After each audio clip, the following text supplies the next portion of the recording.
ازيكم يا اصدقائي، عاملين ايه؟ يا رب تكونوا في احسن حال. بقالي فتره انا غايب عنكم، بس اعذروني، ده كان غصب عني شويه، كنت مشغول. بس انا الفيديو ده انت ممكن تحس ان انت شفته قبل كده او عدى اسمه عليك في القناه، فكره الغباء الاصطناعي. القصه كلها ببساطه هو ان انا من فتره قررت ان انا مش هحط موسيقى في الفيديوهات بتاعتي، حتى في الانترو، وان حتى الصور لما اجي اتكلم عن قصص جرايم او قصص فيها اشخاص يعني هحط صورهم.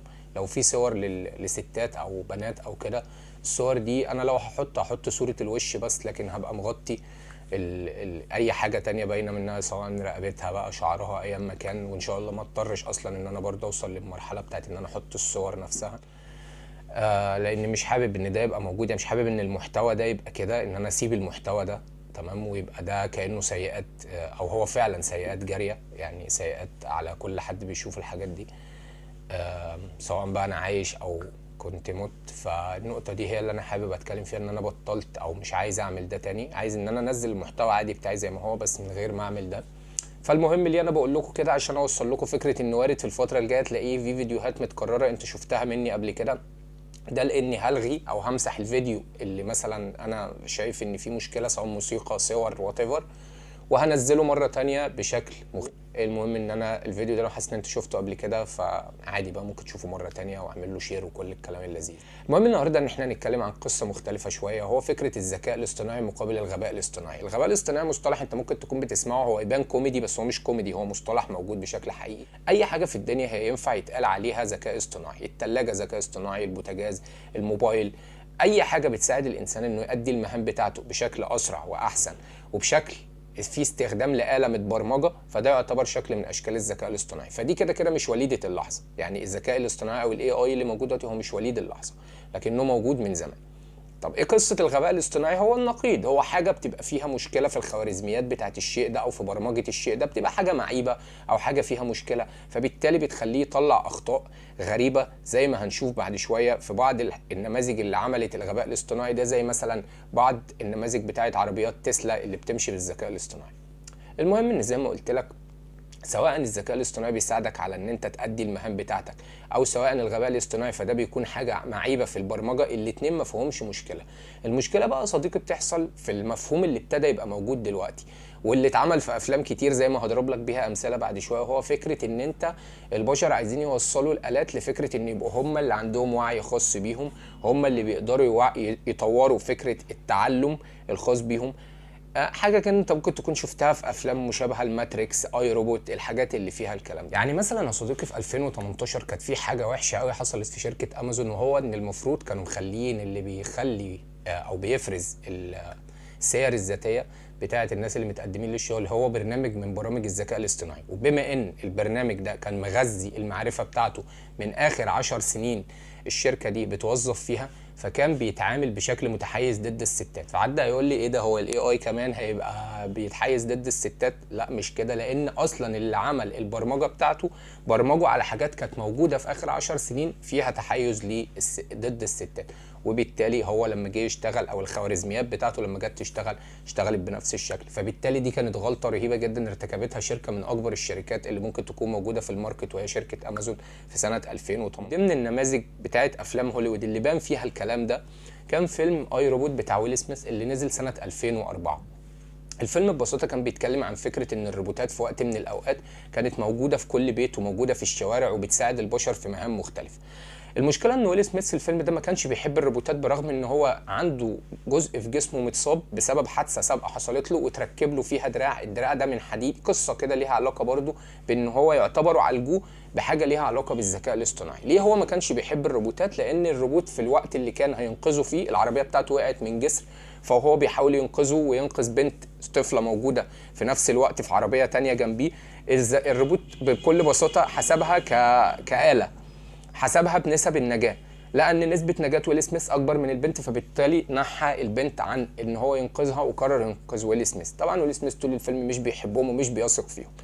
الطمه الكبرى بتحصل لما ويل سميث المفروض في عالم بيتقتل، والعالم ده بيبقى اتقتل على ايد الروبوت اللي هو صنعه، فويل سميث بيشوف ان دي فرصه انه يثبت النظريه بتاعته، فبيطلب من صاحبه ان هو احد المحققين ان هو يدخل اوضه التحقيق ويحقق مع الروبوت ده لمده 5 دقائق. فصاحبه بيديله الفرصه دي وبيقول له بس بما معناه ما تنفعلش او ما تطلعش رد فعل مش كويس. فالروبوت وهو داخل اوضه التحقيق، او هو قاعد في اوضه التحقيق بيشوف ويل سميث بيعمل حركه الغمز لصاحبه، ان هو بيغمز لصاحبه. فاثناء التحقيق بيقول له هو الحركه اللي انت عملتها دي معناها ايه؟ فقال له دي حركه خاصه بالبشر، ايماء بتعني حاجه معينه. المهم انه فضل يضغط على الروبوت ان انت اللي قتلت العالم اللي صنعك. الروبوت فضل ينكر ده لحد ما في لحظه من اللحظات وتحت الضغط الروبوت انفعل وضرب بايده جامد على الترابيزه في صوره من صور الغضب. الروبوتات مش بتغضب، الذكاء الاصطناعي مش بيتعصب. فويل سميث قال له اللي انت عملته ده حاجه اسمها الغضب، وهي حاجه خاصه بينا احنا كبشر. المهم ان طبعا اللي شاف الفيلم هيبقى فاهم انا بحكي في ايه. فدي كانت صوره من صور الخلل اللي ممكن يحصل في الذكاء الاصطناعي بالفكره اللي هم عايزين يوصلوها في العالم الغربي، اللي هو فكره ان الذكاء الاصطناعي في يوم من الايام ممكن يبقى ليه وعي ويبقى عامل زي ما يكون روح وقصه كده. من الافلام برضو اللي ظهرت فيها المشكله دي هو فيلم ماتريكس، بس ماتريكس ما اتحكت لناش فيه القصه بصوره واضحه. يعني في قصه كده في الكوميك لو كانت اتحكت لنا في فيلم ماتريكس او قبل ما الثلاثيه او الرباعيه دي تنزل يمكن كنا فهمنا الفيلم بشكل احسن. يعني انا ما فهمتش الفيلم ده غير مؤخرا. القصه برضو كانت بتتكلم عن شخص عادي جدا قاعد مع واحد صاحبه في بيته، فالروبوت عنده بيخدمه، فالروبوت سمعه بيقول له انه يعني ان هو بيقول لصاحبه انه عايز يتخلص من النوع ده من الروبوتات علشان يجيب النسخه الاحدث منه. هنا الروبوت حس بفكره دافع البقاء، ايه ده انا مش عايز ان هو يتخلص مني، فقتل صاحبه. وفي اثناء المحاكمه هو قال كده، قال لهم ان هو قتل صاحبه علشان هو مش عايز ان هو يتخلص منه. المهم ان في الفيلم جاب لك ان الروبوتات البشر بداوا ان هم ينبذوهم بعد الفكره دي، والروبوتات حاولت تعمل سلام مع البشر وينضموا للامم المتحده ويقدموا عروض تكون مشابهه لعروض البشر، ومع ذلك البشر فضلوا رافضينهم وقرروا ان هم يتخلصوا منهم ويقتلوهم. فهنا الروبوتات بتقرر ان هي تروح تعمل مدينه قريبه لزيون اللي هم كانوا جايبينها في الفيلم، ومن هنا بتبدا الصراع اللي بينهم وبين البشر، لان البشر بيضربوهم بالنووي، ولكن برضو الروبوتات لان هم مش لحم ودم فالنووي مش بيأثر فيهم التأثير الرهيب ده، بيقدروا يعيدوا بناء نفسهم. وبتطلع فكره مجنونه اقترحها احد الاشخاص من فتره، ايلون ماسك، ان هم يحجبوا الشمس علشان الروبوتات كانت بتستمد قوتها من الطاقه الشمسيه، بس غفلوا هنا ان احنا كمان كبشر بنحتاج طاقه الشمس، وفعلا حجبوا الشمس. اتاثرنا احنا كبشر طبقا للكوميكس وبقى عندنا امراض ومشاكل، والروبوتات قدروا يتكيفوا ويتعايشوا ويخرجوا من القصه دي وبقوا هم اللي اقوى، ومن هنا بدات فكره الماتريكس. فده شكل من اشكال الغباء الاصطناعي، او الشكل من الاشكال اللي بيوريك قد ايه الموضوع ممكن يبقى مرعب، بس مش هيبقى مرعب بسبب الالات ومش بسبب ان هم طوروا وعي خاص بيهم او خرجوا عن السيطره، لا، هيبقى عملوا كده بسبب ان في بشر مصممين يجبروهم انه يعملوا كده، مش زي برضو في الكوميك ولا الفيلم. انا عايز اوصل لك فكره ان البشر هم عايزين كده، يعني في حد عايز يوصلها لكده، تمام؟ يعني البشر هم اللي بيعملوا الفيلم وبعدين بيظبطوا الواقع على الفيلم ده. فهي قصه غريبه، وده بيوريك برضو الفكره مريضه، ان في ناس دلوقتي ابتديت شباب اسمعهم يقول لك انا دخلت حكيت للاي اي على كل مشاكل، او ده انا بحكي للاي اي على كل مشاكل، بيخش يكلم شات جي بي تي على ان هم مرتبطين، ايه، فاهم؟ القصه صعبه. بالنسبه لي اكتر فيلم ممكن يكون عبر عن القصه دي، بس هو بالعكس، مش الانسان هو اللي وقع في حب الاله، ولكن الاله هي اللي وقعت في حب الانسان، في اشاره لفكره ان الالات تقدر تطور من نفسها ويبقى عندها مشاعر.